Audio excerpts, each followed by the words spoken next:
पश्चिम जिला कांग्रेस की तरफ से आयोजित उत्तर भारतीय सभा में उपस्थित आदरणीय उत्तर प्रदेश की आन बान शान आदरणीय हमारे बड़े भाई अजय राय जी, जो पूरे कर्मठता से कोशिश कर रहे हैं कि उत्तर प्रदेश से लेके मुंबई तक जितनी भी उत्तर भारतीयों की आवाज हो उसको बुलंद करे और सबको साथ में लेके चले। मैं उनका यहाँ से बहुत बड़ा स्वागत करती हूँ। आज के कार्यक्रम में आयोजक आदरणीय संजय निरुपम जी, हमारे बड़े भाई, मैं स्वामी जी का बहुत धन्यवाद व्यक्त करना चाहूंगी कि आपने मेरा आदर सत्कार किया। स्वामी जी, आपका आशीर्वाद मिला, मैं धन्यवाद व्यक्त करना चाहूंगी।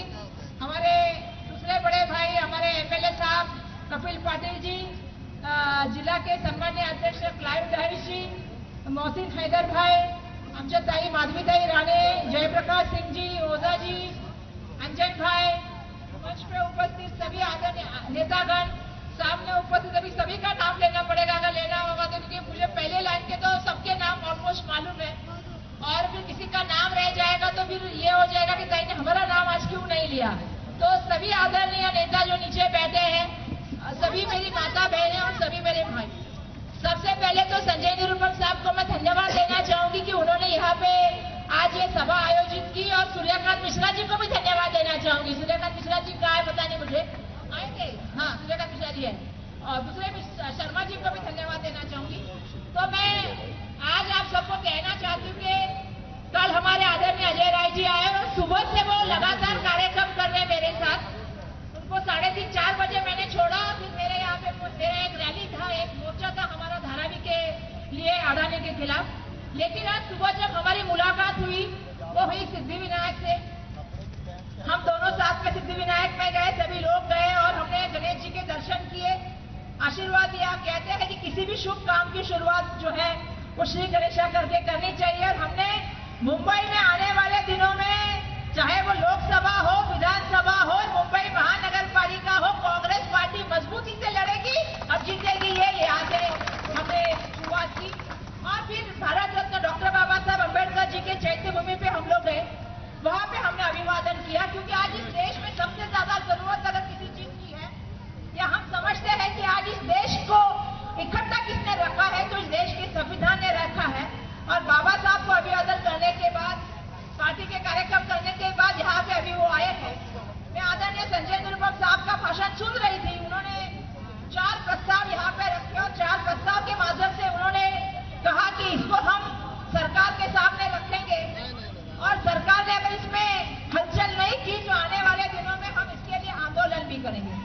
बिल्कुल हम विरोधी पक्ष में है, हमारा काम है एक बार सरकार को विनती करना, लेकिन अगर सरकार इसके चाल ढकल करने का काम करेगी तो उसके खिलाफ जाके आने वाले दिनों में हम आंदोलन भी करेंगे। लेकिन उससे पहले मुझे एक चीज कहनी होगी आप सभी को कि मैंने देखा कि हमारे उत्तर भारतीय भाई, चाहे वो उत्तर प्रदेश से रहे, चाहे वो बिहार से रहे, हमारे जो नॉर्थ पट्टी के लोग हैं यहाँ पे आते हैं रोजी रोटी बदल करने के लिए, अपने घर बार बसाने को आते हैं, वहाँ पे भी मदद करते हैं।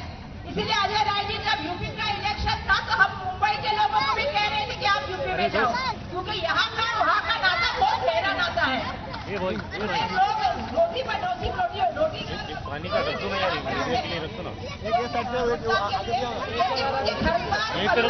वहाँ पे रहते हैं। तो यहाँ से जाते हैं, जैसा कि छठ पूजा थी तो आपको मालूम होगा कि बहुत सारे लोग यहाँ से बिहार से, उत्तर प्रदेश से, लेकिन मुंबई के आने के बाद, मुंबई एक ऐसा शहर है, जो भी मुंबई में आता है वो मुंबई का हो जाता है, लेके जाने का काम से लेके जाने का काम करते हैं। और उत्तर भारतीय समाज में तो मुंबई में बहुत ही जैसे हम विकास की बात करें तो बिल्कुल ये कहना पड़ेगा कि मुंबई के विकास में, मुंबई को आर्थिक राजधानी बनाने के लिए हर एक वर्ग ने मेहनत की है, तभी जाके ये मुंबई बना है।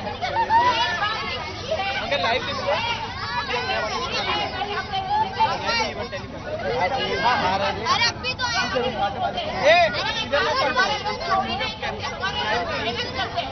मैंने देखा है बहुत सी जगह पे, हमने देखा है कि लोग पूड़ियाँ बनाते हैं, अगर जाना हो तो गाड़ी नहीं इस्तेमाल करते, किलोमीटर पैदल जाते हैं, पैसा बचाते हैं, मेहनत करते हैं।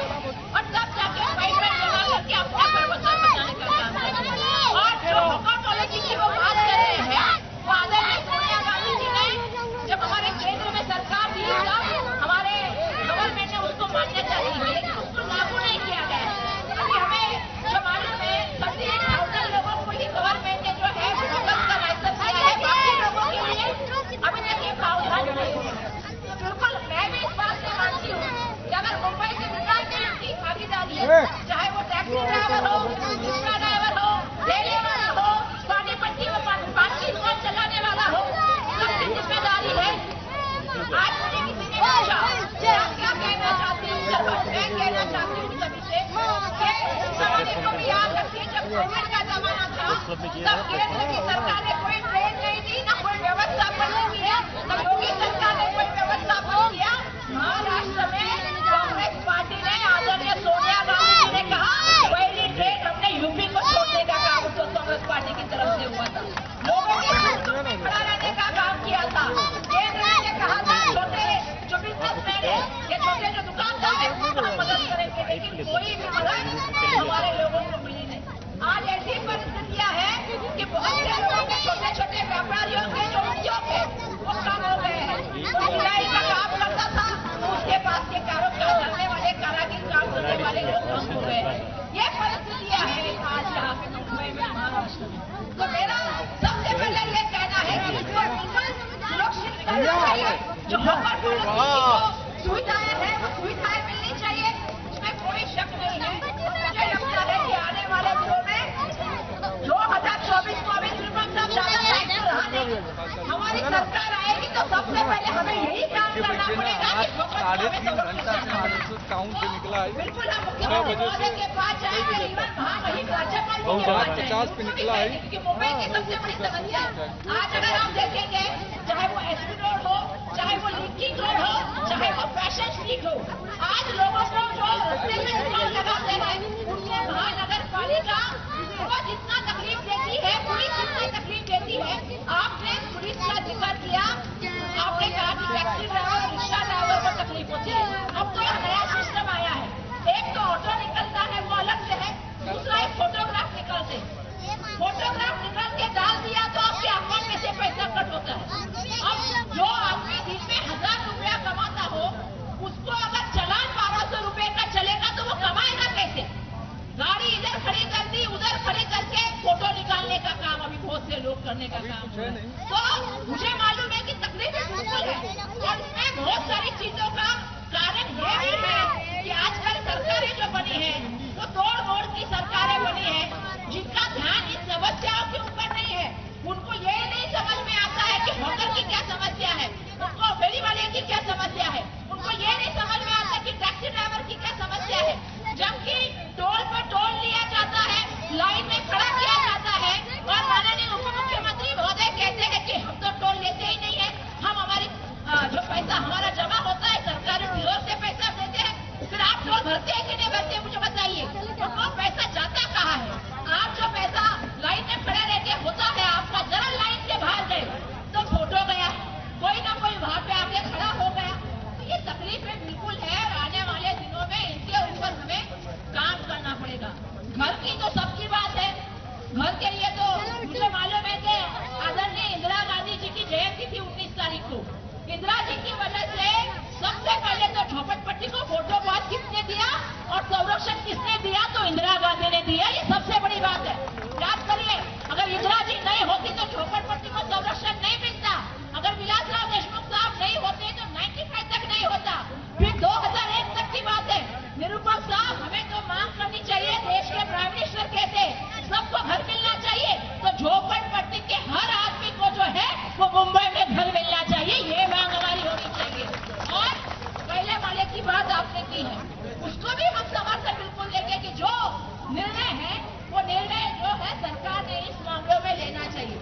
उन्होंने कहा कि ओबीसी के बारे में, अब तो आपको मालूम है सुबह जालना में भी घटना हुई, मैं कपिल पाटिल जी से कह रही थी, महाराष्ट्र की संस्कृति जो महाराष्ट्र हम समझते हैं वो महाराष्ट्र और वो मुंबई छत्रपति शिवाजी महाराज की है, राजर्षि शाहू महाराज की है, क्रांति ज्योति सावित्रीबाई फुले की, महात्मा फुले की, और भारत रत्न डॉक्टर बाबा साहेब अम्बेडकर के ये जो है ये है पुण्यश्लोक खरीदाबाई होकर के महाराष्ट्र है। आज धनगर समाज ने बहुत बड़ा आंदोलन वहां पे जालना में किया। आपने सही समय पे सवाल उठाया कि ओबीसी का जनगणना होनी चाहिए। जब आदरणीय नेता राहुल गांधी जी ने कहा कि संसद में सवाल पूछा और बताया कि कितने अधिकारी ओबीसी समाज से आए हैं, और पत्रकार परिषद में भी राहुल जी ने पूछा और राहुल जी ने कहा कि जाति जनगणना के हिसाब से जो है वो आज सबको जो है हर स्टेट को और केंद्र ठीक है ये अधिकार केंद्र का है, लेकिन मुझे लगता है बिहार ने अभी पूरा जो है वो डेटा कंप्लीट किया है और बिहार गवर्नमेंट के माध्यम से ये डेटा अभी पब्लिश हुआ है। तो यही काम महाराष्ट्र की सरकार ने भी करना चाहिए। कपिल पाटील जी, वरच्या हाऊस मध्ये तुम्ही आणि खालच्या हाऊस मध्ये मी हा प्रश्न मांडला पाहिजे जो यांनी मांडलाय की ओबीसी जनगणना करत असताना विकास वो जनगणना करने वाले हैं।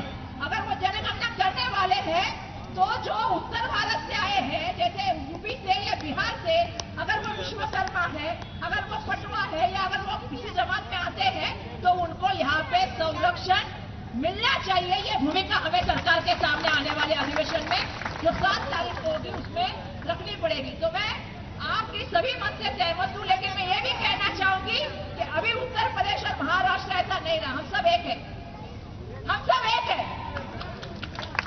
हम सबकी लड़ाई एक ही है और हम सबकी लड़ाई है देश का संविधान बचना चाहिए, इस देश की लोकशाही बचनी चाहिए और सबको घर मिलना चाहिए, सबको समान अधिकार मिलना चाहिए। सही है कि नहीं है? हाँ, सबकी रोजी रोटी को भी संरक्षण मिलना चाहिए, किसी के ऊपर अन्याय नहीं होना चाहिए, ये हम सबकी यहाँ से मांग होनी चाहिए। मैं देख रही हूँ कि धर्म का नाम सिर्फ राजनीति के लिए और खुद की महत्वाकांक्षा के लिए हो रहा है। जब हमने कुछ सवाल पूछे तो हमने बीजेपी का चेहरा तो फाड़ने का काम किया ही किया। और मुझे इस बात की खुशी है कि आज इस कार्यक्रम के माध्यम से आज अजय राय जी आए हैं, झुंझा नेता है, मैंने उनकी पत्रकार परिषद भी सुनी है, दिन रात मेहनत कर रहे हैं कि संगठन मजबूत हो। मैं उनसे वादा करती हूँ कि हम आपसे आने वाले दिनों में और कार्यक्रम लेंगे आपसे, और मुंबई में भी, आप तो उत्तर प्रदेश में मेहनत कर रहे हैं, जहाँ हमारी जरूरत उत्तर प्रदेश में लगी आप बोलिएगा हम भी आएंगे, लेकिन मुंबई में हमें आपकी मदद की जरूरत है। आप मुंबई में बार बार आइए, ये मैं आपको यहाँ से न्योता देना चाहती हूँ। और जैसा मैंने कहा कि कांग्रेस ने उत्तर भारतीय नेता को जो मैंने हमको एक सवाल पूछा कि ये गए वो गए, मैंने बोला किसने बनाए? कांग्रेस ने उत्तर भारत समाज का महापौर बनाया, कांग्रेस ने उत्तर भारतीय समाज का विरोधी पक्ष नेता बनाया, खासदार बनाए, आमदार बनाए, मंत्री बनाए, मुंबई कांग्रेस के अध्यक्ष बनाए, बीजेपी ने क्या बनाए बताओ? तो आने वाले दिनों में आप सबको कहना चाहती हूँ, सबको सम्मान मिलेगा, सबको जगह मिलेगी, हम सबको एक साथ मिलकर काम करना पड़ेगा और लोगों में जाके कांग्रेस का विश्वास, इंदिरा जी की कांग्रेस, सोनिया जी की कांग्रेस, राहुल जी की कांग्रेस और मल्लिकार्जुन जी की कांग्रेस को हमको लोगों के बीच में जाके लेना पड़ेगा। तो मैं आप सबका यहाँ पे बहुत बड़ा धन्यवाद व्यक्त करती हूँ और सभी को यहाँ से प्रणाम करके अपना भाषण खत्म करती हूँ। जैसा मैंने कहा कि आने वाले 3 तारीख के बाद एक सेलिब्रेशन होगा। जब 5 राष्ट्र निकलेंगे तो बहुतों को लगेगा कि आने वाले दिन बोलते थे ना हमेशा ये होने वाला है, होने वाला है, अभी जनता बताएगी कि क्या होने वाला है। अच्छे दिन तो सब लोग बोलने लगे अच्छे दिन, वो पहले हमारे अच्छे दिन, अब तो नया नाम भी आया है कि मैच में भी क्यों गए।